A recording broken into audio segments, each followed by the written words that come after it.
चंद दिनों में 10वीं कक्षा के बोर्ड की परीक्षा शुरू होने वाली है।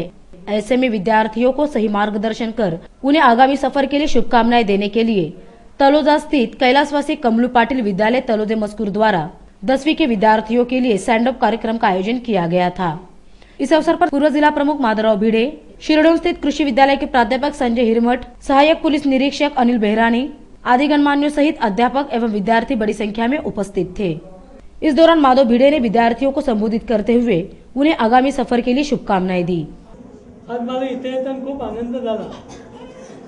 या तळोजामध्ये पहिली शिवजयंतीची शाखा 1970 साली म्हणजे 41 वर्षापूर्वी मी काढली होती। मी उद्घाटक होतो आणि शाळेचं उद्घाटन पण मीच केलं, यांनी सांगितलं माझं लक आहे आणि ते उद्घाटन झालं म्हणून कदाचित तुमचा रिझल्ट 90% वर लागतो असं म्हटलं तर चूक होणार नाही। आणि मुद्दाम गेल्या वर्षीच्या मुलांचं, शाळेचं, शिक्षकांचं मी इतक्या मनापासून अभिनंदन करतो की इतका उत्कृष्ट रिझल्ट या परिसरामध्ये नवे रायगड जिल्ह्यामध्ये तळोजा मजकूरच्या मुलांना लावून देतात आणि इथले शिक्षक मेहनत घेतात, त्याच्याबद्दल एकदा दोनदा नव्हे त्रिवार अभिनंदन। वही सहायक पुलिस निरीक्षक अनिल बेहरानी ने भी विद्यार्थियों को मार्गदर्शन किया। त्यांनी आतापर्यंत एका वर्षामध्ये बराच काही अभ्यास केला असेल। आता 4 दिवस आहे तुमच्याकडे उर्वरित, 1 तारखेपासून सुरुवात होणार आहे तुमच्या परीक्षेला, बरोबर ना?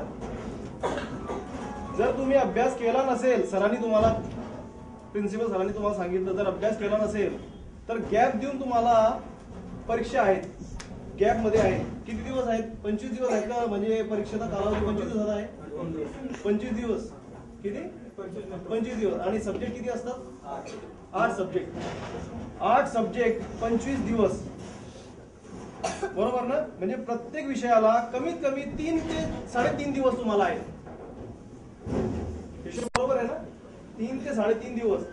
3 ते 3.5 दिवसापैकी जर तासामध्ये केलं, कॅल्क्युलेट केलं, किती तास होतात? 3 दिवसाचे किती तास होतात? किती अभ्यास करू शकतात किंवा किती वाचू शकतात?